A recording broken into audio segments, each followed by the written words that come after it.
My entire family skipped my first big art show to host a barbecue without me. That same night, the gallery owner handed me a life-changing contract. As my phone blew up with 71 missed calls, I made a decision they never saw coming. This isn't a story about rejection, it's about the revenge of quiet success. At my art showcase, not a single family member walked through the door. Later, I saw their photos, a backyard barbecue, without me. But as I took down my work, the gallery owner handed me a contract and whispered, "Your life's about to change, Dent." That night my parents called 71 times. Before answering, I made a decision. I didn't expect a parade. I wasn't hoping for flowers or balloons, or even a congratulations sign taped to the wall with painter's tape. All I wanted, really all I ever wanted, was for them to show up. It was my first major exhibition, not some student showcase in a church basement or a pop-up street event where people sip cheap wine and pretend to care. This was different. Months of planning, years of sacrifice. The gallery was a repurposed warehouse in East Downtown Houston, where the walls were tall, white, and clean. Industrial lights hung above, casting the perfect shadows on the textured strokes I poured my soul into. Dylan West, Fragments of Silence. That title had lived in my head for over a year before I even put brush to canvas. My show was about the quiet things people don't say, their avoidance, their doubt, their silence when you need them loudest. It was supposed to be the night my family finally saw me. I'd sent the invite 6 weeks in advance, followed up 3 times, called, messaged, texted. I even stopped by my parents' house 2 weekends before and showed them a printed flyer. My mom nodded like she was interested. My dad barely looked up from his phone. I told myself they'd come. Maybe not all of them, maybe not right on time, but they'd come. They had to. The place started to fill up by 6:45. Jesse and Mark, my cousins from the north side, were the first to walk in. They hugged me like they knew the weight I was carrying. Old classmates I hadn't seen in years showed up too, complimenting the colors, the stories, and the brushwork. My high school art teacher stood near one piece for 15 minutes and then pulled me aside to say he always knew I had something real. People asked questions, took photos. Even a journalist from a local culture magazine interviewed me near one of my larger works. There were handshakes, smiles, even laughter. But every few minutes my eyes would drift back to the door. Nothing. Not my mom, not my dad, not either of my brothers, not my sister, not even a maybe. By 7:30, I stepped out into the alley behind the gallery just to breathe. My phone buzzed. For a second, I thought maybe a text, maybe they're stuck in traffic, but no. It was a tag on social media. I opened Instagram. My sister's story loaded. First, grill smoke, my dad flipping burgers in their backyard, the sound of country music in the background, a table set with red Solo cups and potato salad, my younger brother tossing a football to his son, laughter, warm light, a casual, full-blown family barbecue. No one had mentioned it to me, not once. There I stood alone in a dusty alley behind the biggest night of my life, watching my family throw a party I hadn't even been invited to. I didn't cry. I didn't get angry. I just walked back in and got through the rest of the evening. I smiled. I answered questions. I shook hands with buyers. A few of the smaller pieces sold before the night was even over. I stayed professional, numb but composed. At 9:12 the last guest left. I began taking down some of the unsold works, wrapping the edges in soft cloth. That's when Maya, the gallery owner, came up to me quietly. She handed me a plain manila envelope and said 6 words I hadn't expected to hear from anyone. That night, "Your life's about to change, Dylan." She didn't elaborate, just walked away. I didn't open the envelope right then. I just stared at it while sitting on a crate near the door, surrounded by empty wine glasses and the lingering smell of paint and perfume. When I finally made it home around 10:30, I tossed my keys on the counter and plugged in my phone. That's when I saw it. 71 missed calls, most of them from my parents, a few from my siblings. My voicemail icon lit up like it was on fire. The last message was just 10 minutes old. I didn't listen to any of them. Instead, I opened the envelope Mia gave me. What was inside would change everything. The envelope felt heavier than it should have. Not physically, just in that way certain moments carry weight. I opened it slowly like I was unsealing something permanent. Inside was a neatly stapled contract, 8 pages, gallery representation year, round, my own space, scheduled solo. Exhibitions, promotion press, access to collectors, a financial breakdown that made my throat tighten.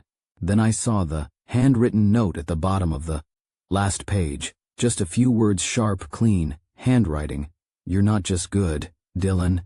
You're the real thing. Let's show them. I read the entire thing twice before signing. I didn't hesitate. I didn't think about whether it was too soon or if I was ready. I just signed it, and the second I did, I felt something inside me close like a quiet door had finally shut. I set the papers aside, leaned back on the edge of the mattress in my tiny apartment, and finally looked at my phone. 71 missed calls, almost all from family.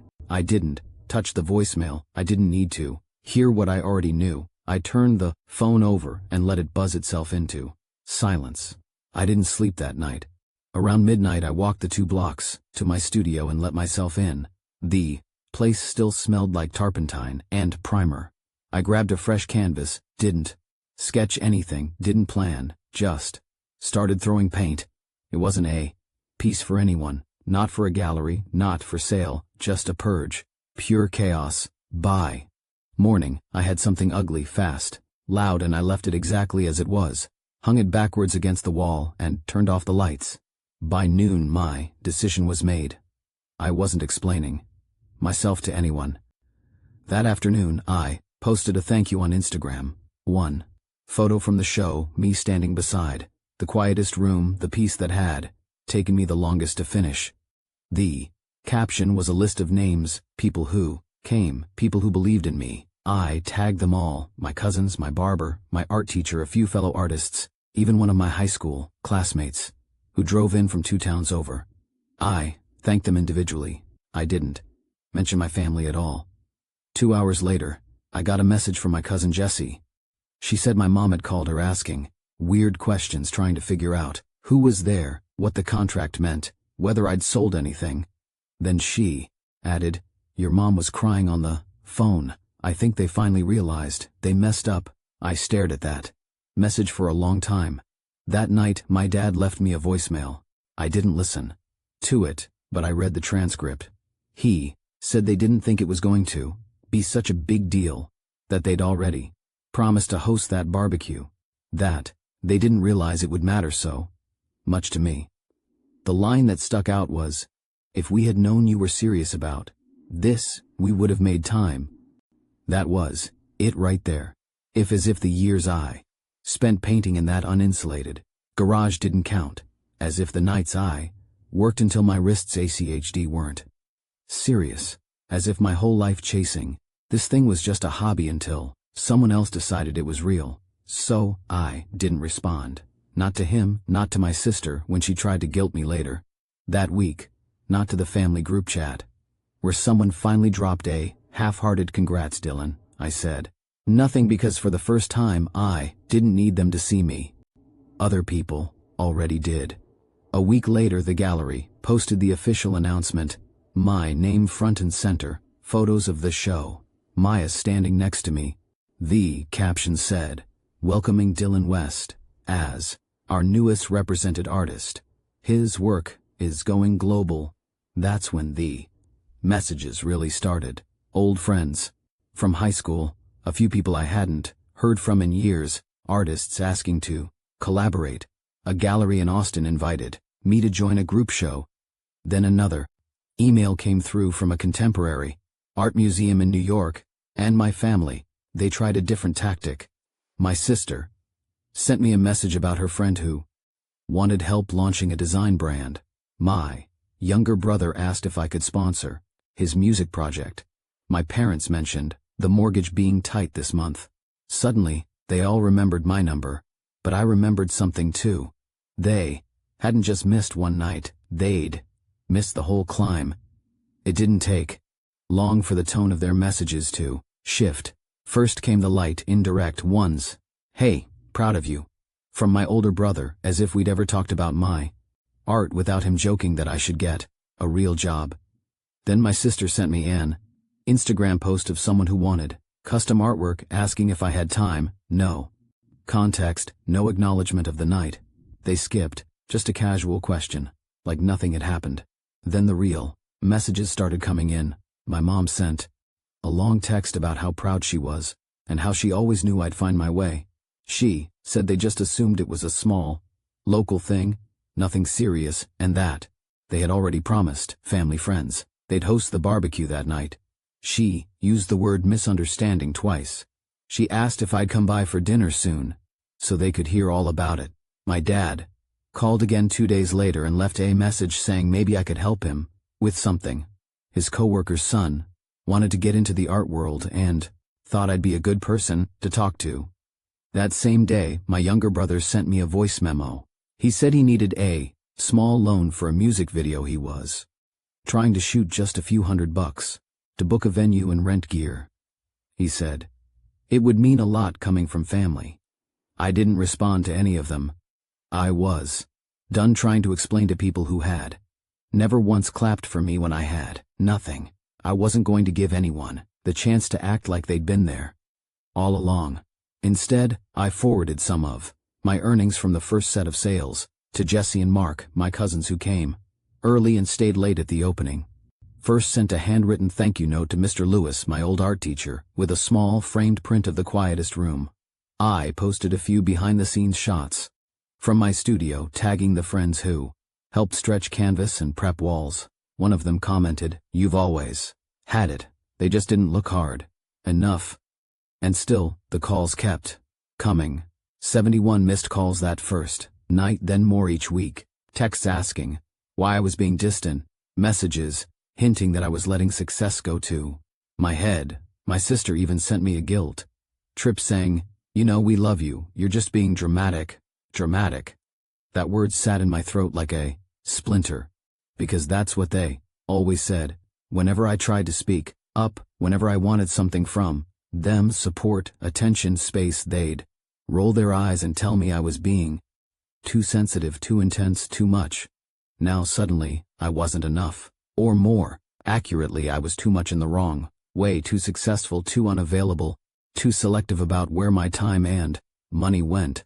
But the truth was, my time wasn't free anymore. People were flying me out for meetings, galleries were booking me months in advance. I was being asked to speak on panels, to write about my process, to explain how silence and rejection shaped my work.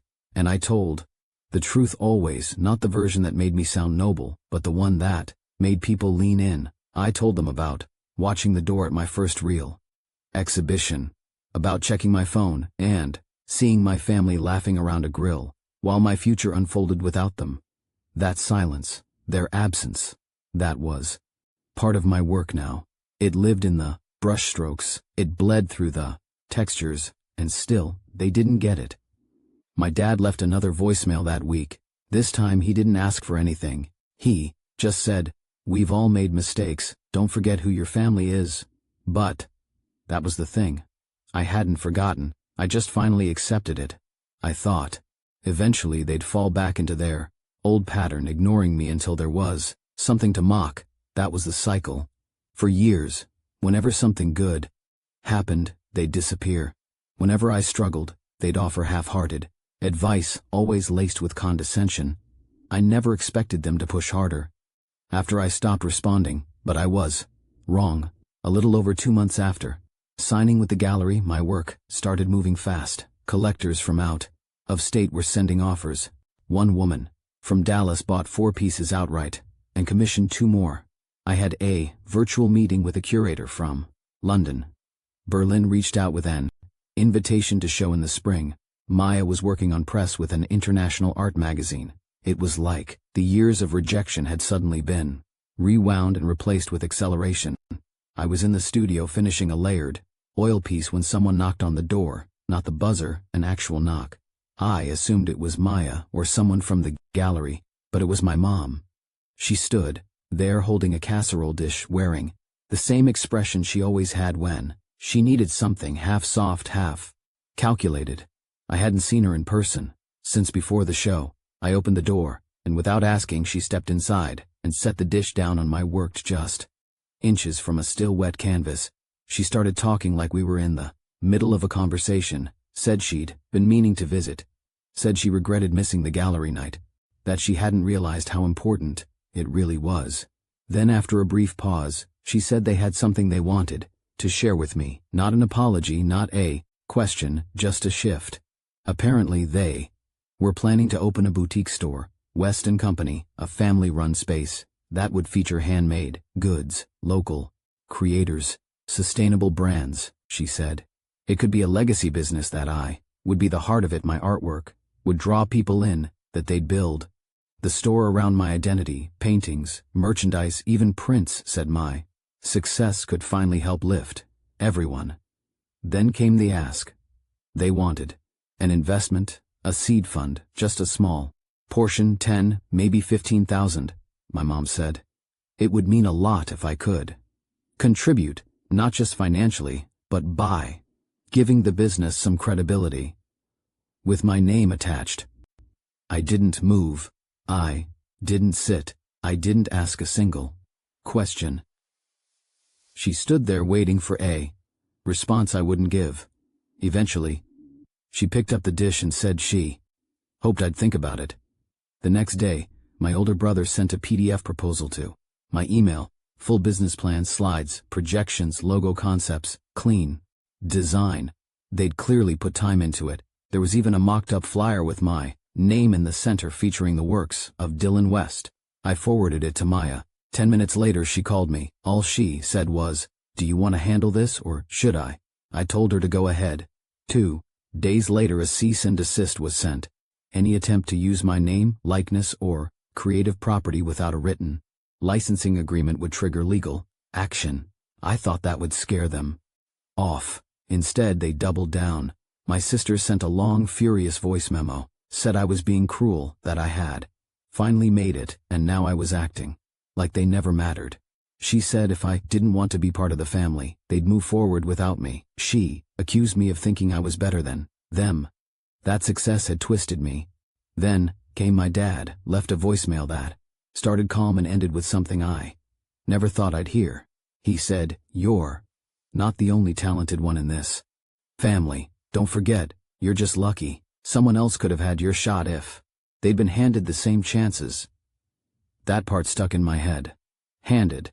As if all those nights on the floor of my studio, all those years of no heat, selling paintings at flea markets, getting rejected by dozens of galleries, were just luck. Then the final blow came. A single group text from my mom to me, my brothers, and my sister. It said, "If Dylan wants to live like a stranger, let's treat him like one." That was it. No more calls, no more requests, no more guilt-laced manipulation, just total, cold silence. But it wasn't painful anymore. I kept waiting for the regret to creep in, for the loneliness, for the pull of family to start gnawing at me again. It never came. All I felt was relief, peace in a way I'd never experienced before. Not because they were gone, but because I was finally free. The silence wasn't loud, it wasn't dramatic. It just settled. A week passed, then 2. No calls, no texts, no forwarded emails pretending to be checking in. They vanished like they had never been part of my story at all. First half expected to feel some hollow ache from their absence, but it never came. I was too busy finally breathing. My world kept moving forward fast. Berlin sent over the final itinerary. My piece was opening their winter exhibit, and they'd booked my flight, hotel, even arranged for a translator. New York confirmed the 2 artist show. I was headlining beside a sculptor from Seoul whose work I'd studied for years, a feature in modern art review hit newsstands, and they called me the artist who paints silence, so loud it echoes. The irony didn't miss me. I started getting real offers, partnerships, licensing deals, high-profile commissions. Maya and I expanded the gallery's online presence, and we were shipping to Singapore, Amsterdam, Dubai, I had to hire help, just to keep up with the inventory. My life was unrecognizable from the one I lived 6 months earlier, and the clearer it became that my family had been holding me back the more I thought about the people who never did, Jesse and Mark, the two who shown up without needing to be asked, who sat through my whole gallery night, bought a piece even, though I knew they couldn't afford it, and cheered for me louder than anyone else. The ones who didn't flinch when I had nothing to offer. The ones who believed before it was convenient, so I called them. I didn't tell them what I was planning, just asked if they were free to fly to New York for my upcoming show. They said yes before I finished asking. I booked their flights, covered their hotel, sent them the full itinerary. When they landed, I picked them up myself and took them to dinner in Brooklyn. At the restaurant, I handed them each a simple envelope. Inside was paperwork that gave them small but permanent shares in a new print series one was launching with Maya. Exclusive, limited editions for collectors. Their names were listed as co-owners of the venture. A piece of everything I earned from it would go to them for life. Mark just stared at the paper, speechless. Jessie teared up. She asked why. I told her the truth. Because when I was broke, painting in a garage that smelled like mildew, you didn't laugh. You asked how you could help. That means more than any bloodline. We toasted to the ones who stayed. Meanwhile, the rest of the family fell into this strange passive silence. Not real distance, just the illusion of it. I saw my sister's vague Instagram captions, the ones that said, "Funny how people change and some folks forget where they came from." I got a notification one night that my mom had refollowed me, but she never liked a single post, just watched quietly. Then came the email from my dad. No hello, no subject line, just a few short lines. "You made your point. You got what you wanted, but you should be ashamed of turning your back on the people who raised you." I didn't reply. I didn't even finish reading it, because what he didn't understand, what none of them understood, was that I never wanted to make a point. I wasn't chasing some cold revenge. I wasn't cutting ties to teach a lesson. All I ever wanted was for them to care genuinely, not when it was convenient, not when they thought there was money to be made, not when everyone else suddenly cared too, but they didn't, not when it counted. So I gave my time, my energy, my success to the people who did. I sponsored a grant at my old high school for emerging artists, named it after Mr. Lewis. I sent a surprise payment to an old friend who'd once helped cover my studio rent when I was behind. I let 2 local kids use my space for a photo shoot and ended up mentoring them for free. Every dollar I spent helping someone who believed in me was one more break between me and the people who didn't. And every show I booked, every collector who added me to their private vault, every flight to another city where my art was being displayed, I felt more and more untethered from them. Not in bitterness, in freedom. Because what they never realized was that they weren't the ones who made me. Their absence did. The New York show didn't feel like a show. It felt like a pivot point. From the moment the doors opened, it was like the air changed.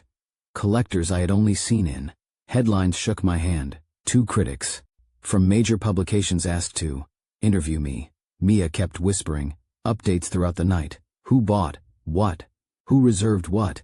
Who asked for private appointments? By the end of the second hour, over half of my displayed pieces had red dots next to them. One collector from Singapore asked if I ever took on private commissions. I told him I might, depending on the subject, but even with all that happening, press, sales, recognition, something in the room felt off, like a corner of the evening was folding in on itself, a tension behind the noise. I felt it before I saw him. I was standing near the central installation, mid-conversation with the gallery owner from Berlin, when I caught the movement in my peripheral, a figure tall standing at the far wall, half hidden near the catering table, just out of reach of the spotlight.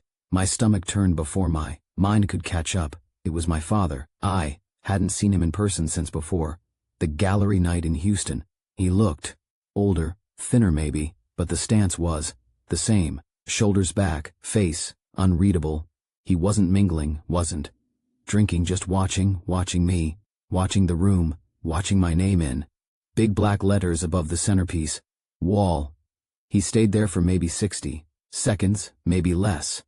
Then just like that, he turned and walked out through the side door. Didn't speak, didn't make eye contact, didn't leave a word. And for the second time in my life, I watched him walk away from something that should have mattered. I didn't follow, I didn't tell Maya, I didn't even write about it in my journal that night. But I didn't forget it. The next morning, as we were wrapping up final details and reviewing sales figures, Maya handed me an envelope, a plain one. No gallery branding, no address, just Dylan written in firm, clean handwriting. I thought for a second it was from my dad, but it wasn't. Inside was an old photo, me around 14, standing in our backyard holding my first finished painting. I remembered that day like a scar. My mom in the background, looking off somewhere else. My dad, mid-call, my siblings not in the frame at all. It looked like a moment of celebration. If you didn't know what was missing, there was no note inside, just the photo, no explanation, no apology. But it wasn't random. That was the thing. Because it wasn't just a reminder, it was a warning. My sister had sent it. I knew it in my gut. She was always subtle with her messages, but this was something different.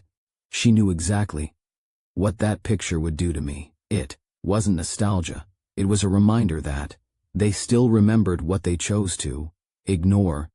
And maybe deep down she knew I was working on something they wouldn't be able to ignore forever. Back in my hotel that night, I unpacked the quietest room. I'd bought it back from the Paris collector weeks ago without telling anyone. I hung it across from the bed and sat on the floor staring at it like I was waiting for it to speak. That piece wasn't just my breakthrough. It was my beginning. And now I knew what had to come next. One final show, not in Houston, not in New York, not Berlin or Paris or anywhere they could hide behind distance or timing. It would be something different, something private. One night, select invitations, a location they wouldn't expect, just the people who mattered, and maybe one or two who didn't know they did. The centerpiece of that show, a painting number one had seen, not even Maya. It had lived under layers for years, hidden under primer, beneath canvases I never sold. It wasn't abstract, it wasn't metaphor. It was clear, direct, personal, a story frozen in color. I'd worked on it slowly, bit by bit, like stitching a wound I knew I'd eventually have to reopen. I hadn't named it yet, but I would. And when that painting was revealed, it would say everything I never had the chance to about what was done, what was denied, what was finally mine.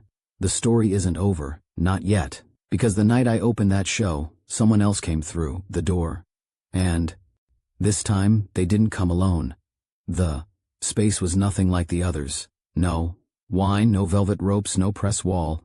Just a quiet converted loft in a small town outside Santa Fe. The guest list was hand-picked. No sponsors, no media. Just people who had mattered along the way. My high school art teacher, Jesse, and Mark, Maya, a few artists I'd mentored, and a few collectors who understood that this wasn't about money. The show was called Unspoken, One Night. Only one painting. The gallery lights were dimmed, a single spotlight framed the canvas in the center covered by a black cloth.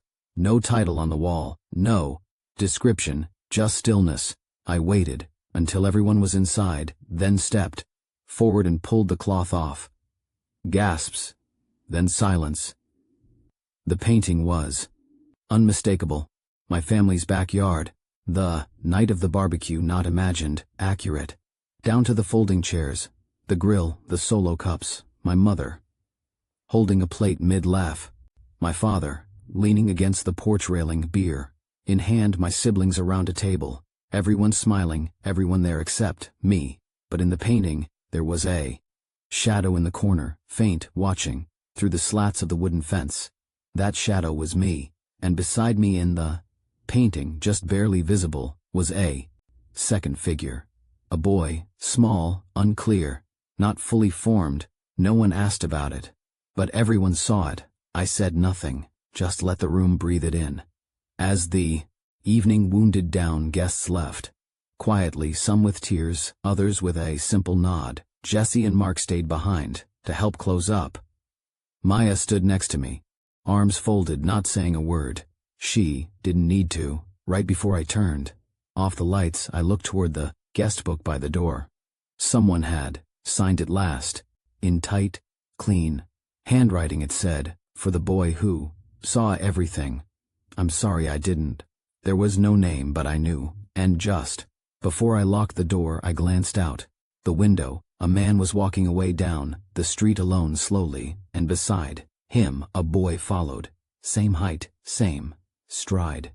Made the one look back.